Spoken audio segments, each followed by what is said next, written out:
I think the common thread in the Xi Jinping thought is the people-centered.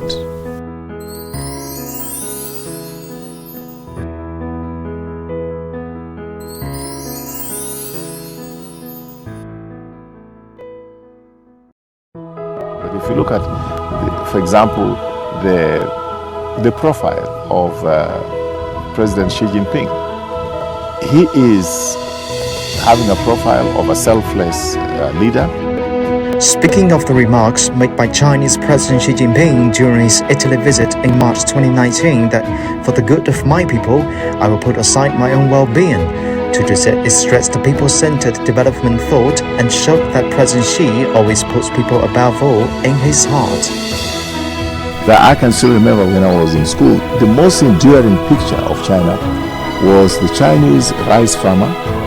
The statements by President Xi Jinping is a testimony of this people-centered focus, being able to sacrifice their lives and their time and everything that they can put on the table in terms of energy, intellect, organizational ability, so that the beneficiary is the ordinary people of China.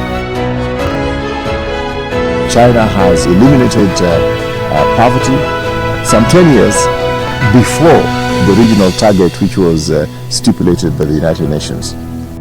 And this has happened before my eyes. I've seen it happen in a lifetime. And that's why I refer to it as the Chinese miracle.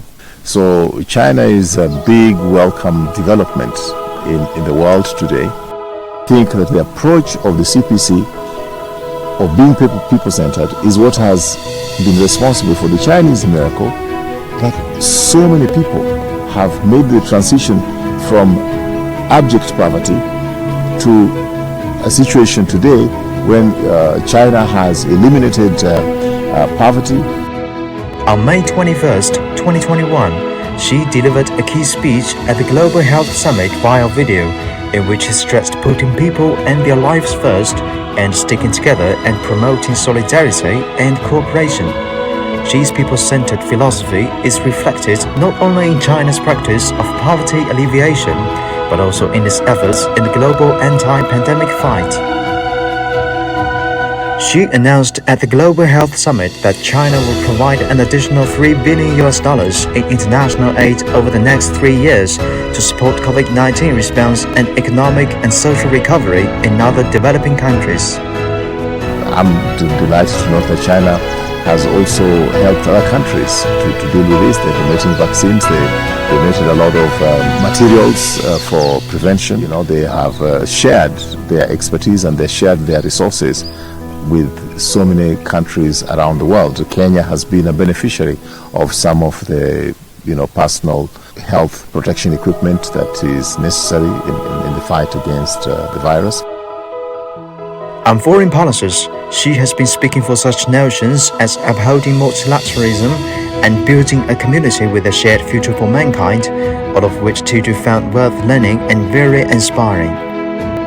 Take, for example, the case of COVID-19 epidemic.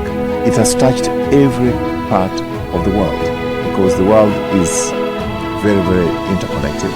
And in this kind of challenge, the world needs to work together. I can only, of course, congratulate China once again that if any country was qualified to deal with this problem, China was the best equipped, and China has shown the best example in terms of how to deal with the COVID-19. For a political party to survive for 100 years, it means that there must be something they're doing right.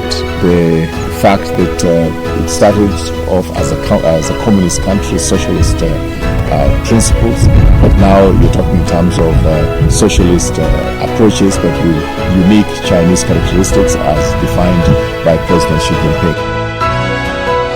Tuju said the CPC's governing principle and President Xi's remarks that for the good of my people, I will put aside my own well-being, manifest a people-centered development philosophy. He reiterated the importance of this people-centered approach and that the people are greater than himself.